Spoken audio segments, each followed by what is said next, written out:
kali ini kita akan membahas mengenai mikroskop. Jadi apa-apa saja bagiannya, kemudian bagaimana cara penggunaannya, akan kita bahas pada hari ini. Tapi sebelum itu, saya akan memperkenalkan diri terlebih dahulu. Nama saya Zumratin Firdaus, bisa dipanggil dengan Bu Firda. Oke, lanjut.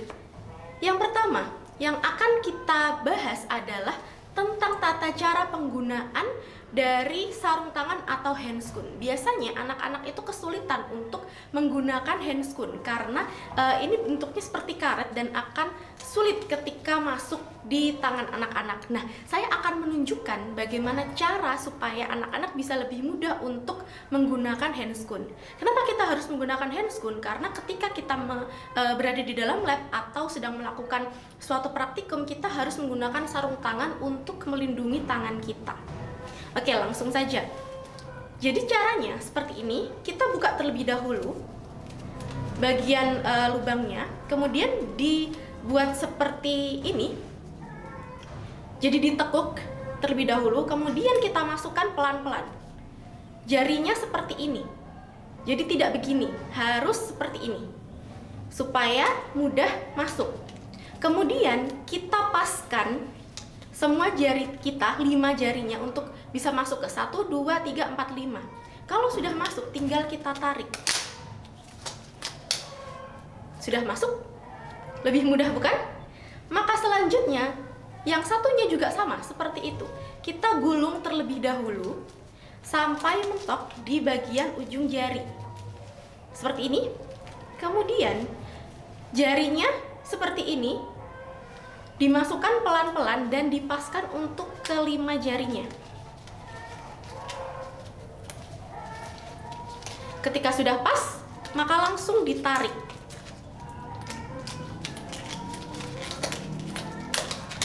Mudah bukan? Dan saya sarankan untuk teman-teman ketika menggunakan handscoon, maka kuku jari tidak boleh panjang, karena itu akan bisa merobek ujung dari handscoon ini. Begitu ya. Oke, next kita langsung masuk ke materi.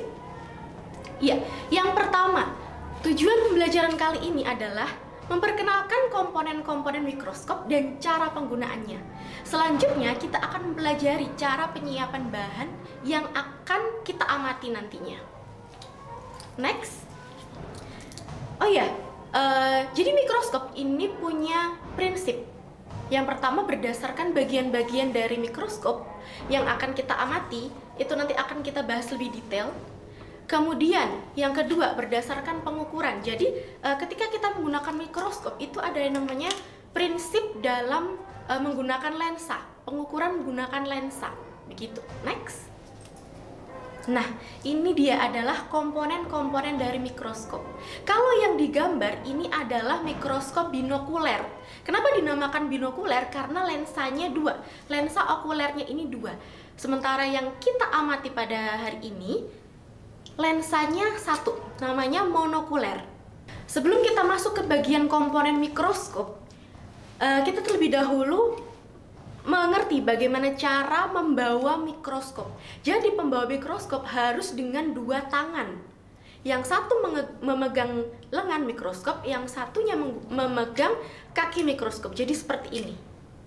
Tidak boleh memegang mikroskop. Maaf, saya contohkan seperti ini. Karena ini akan sangat berbahaya. Kenapa? Kalau kita tidak hati-hati membawa mikroskop, mikroskop bisa saja terjatuh dan merusak lensa mikroskop. Begitu ya. Oke, kita lanjutkan.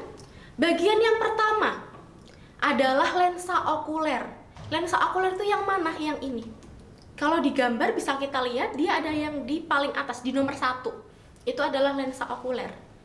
Lensa okuler itu merupakan lensa yang dekat dengan mata kita ketika kita mengamati suatu preparat. Selanjutnya ada yang namanya lensa objektif. Lensa objektif itu yang mana? Dia ada di bagian sini. Lensanya itu berbentuk panjang di bagian tengah. Jadi ini adalah lensa yang akan kita gunakan untuk memperbesar bayangan dari benda yang akan kita amati. Selanjutnya, ada pengaturan fokus secara kasar. Dia letaknya di bagian sisi. Kalau di mikroskop monokuler dia ada di bagian atas, dan ketika dia di mikroskop binokuler dia ada di bagian tengah. Bisa dilihat di gambarnya, dia ada di nomor 4 atau pengaturan fokus secara kasar. Selanjutnya, pengatur fokus secara halus. Kalau di mikroskop binokuler dia ada di nomor 5. Di nomor 5. Kemudian di mikroskop monokuler dia ada di bagian bawah dari yang kasar tadi. Kalau yang kasar tadi di bagian atas, kalau yang halus dia di bagian bawah. Selanjutnya ada meja preparat. Meja preparat itu ketika dia di mikroskop monokuler di bagian tengah, dia yang berbentuk kotak. Ini akan kita gunakan ketika meletakkan benda yang akan kita amati. Selanjutnya ada sumber cahaya. Kalau di mikroskop binokuler dia menggunakan cahaya dari lampu, dari listrik. Jadi harus dicolok listrik terlebih dahulu. Kalau yang monokuler biasanya tidak menggunakan listrik. Artinya kita menggunakan yang namanya cermin untuk kita bisa menangkap cahaya. Cerminnya di mana? Dia ada di bawah meja preparat. Yang saya sentuh ini, mohon maaf. Ini adalah cermin yang akan kita gunakan untuk mengambil cahaya. Selanjutnya ada kondensor cahaya. Kondensor cahaya itu berfungsi untuk mengatur banyak sedikitnya cahaya yang masuk kepada benda yang akan kita amati. Kemudian selanjutnya ada penjepit preparat. Kenapa preparat harus dijepit? Karena ketika tidak dijepit, preparat itu bisa saja bergerak dan juga bisa saja terjatuh sehingga pengamatan kita akan terganggu. Oke, next. Prosedur yang pertama, kita harus meletakkan mikroskop di tempat yang aman atau biasanya di atas meja yang datar gitu ya, jangan yang miring. Kemudian pastikan posisi cermin dalam keadaan benar sesuai dengan kebutuhan cahaya yang akan kita gunakan. Bisa diatur, bisa dibolak-balik juga. Selanjutnya, ketika sudah diatur, maka kita harus, mohon maaf, saya melepas kacamata. Ketika preparat yang kita amati adalah preparat kering, maka bentuk mikroskop seperti ini.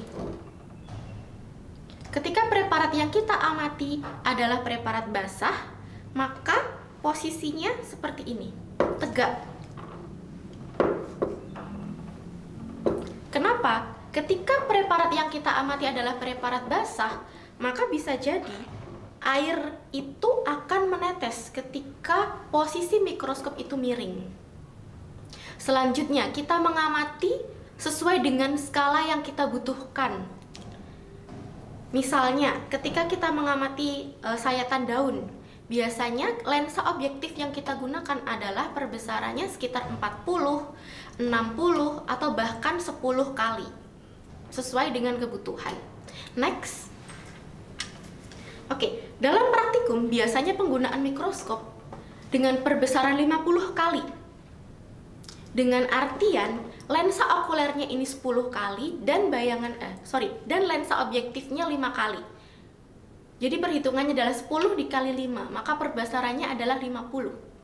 Setelah bayangan itu dapat diamati dengan baik, kemudian dapat kita gunakan perbesaran yang lebih besar, biasanya 100 kali, yaitu dengan lensa okulernya 10, kemudian lensa objektifnya juga 10. Maka 10 dikali 10 hasilnya adalah 100, perbesaran 100 kali. Selanjutnya, lensa objektif ini diatur oleh revolver dengan cara memutarnya. Jadi, lensa objektif ini bisa diputar sesuai dengan kebutuhan. Lensa mana yang akan kita gunakan. Ini bisa diputar dan juga bisa dilepas ketika kita akan mengganti lensa ini. Misalnya perbesarannya kurang nih, bisa kita gunakan lensa yang lain dengan perbesaran yang lebih besar, maka ini bisa dilepas. Selanjutnya, bila bayangan itu belum juga nampak jelas, maka dapat digunakan lensa objektif yang lebih besar, biasanya 60 kali atau 100 kali. Maka bayangan yang dihasilkan adalah perbesarannya sampai dengan 1000 kali dengan lensa okulernya 10 kali perbesaran. Next. Nah, ini adalah hasil dari sel rhodiocolor, daun ya, daun rhodiocolor yang diamati menggunakan mikroskop. Bisa kita lihat ada kloroplas, kemudian ada celah stomata, kemudian ada sel tetangga dan juga sel penutup. Bisa kita lihat dengan jelas. Nah, bisa dipahami ya. Kita bisa saja memperbesar bayangan ini sesuai dengan kebutuhan dan juga lensa yang dimiliki oleh mikroskop. Next. Oke, kesimpulannya adalah mikroskop ini dapat digunakan untuk melihat benda yang kecil itu tampak menjadi lebih besar dan lebih jelas. Komponen paling utama dari mikroskop untuk melihat benda tampak lebih besar dan lebih jelas itu dengan cara menggunakan lensa objektif, lensa yang ada di tengah ini tadi. Dan juga lensa okuler. Sebenarnya lensa okuler ini ukurannya tidak hanya 10, tapi juga ada yang 12,5, ada juga yang 5 kali, bermacam-macam sesuai dengan kebutuhan. Kalau untuk lensa objektif biasanya perbesarannya adalah 5 kali, 10 kali, 40 kali, 60 kali hingga 100 kali. Bu, kalau misalnya bayangan yang lebih besar, kita butuh bayangan perbesaran yang lebih besar nih, kita menggunakan lensa yang berapa? Nah, bisa kita gunakan lebih dari 1000 kali perbesaran dengan mikroskop yang lebih canggih ya. Dalam artian di sini ada mikroskop yang namanya mikroskop elektron.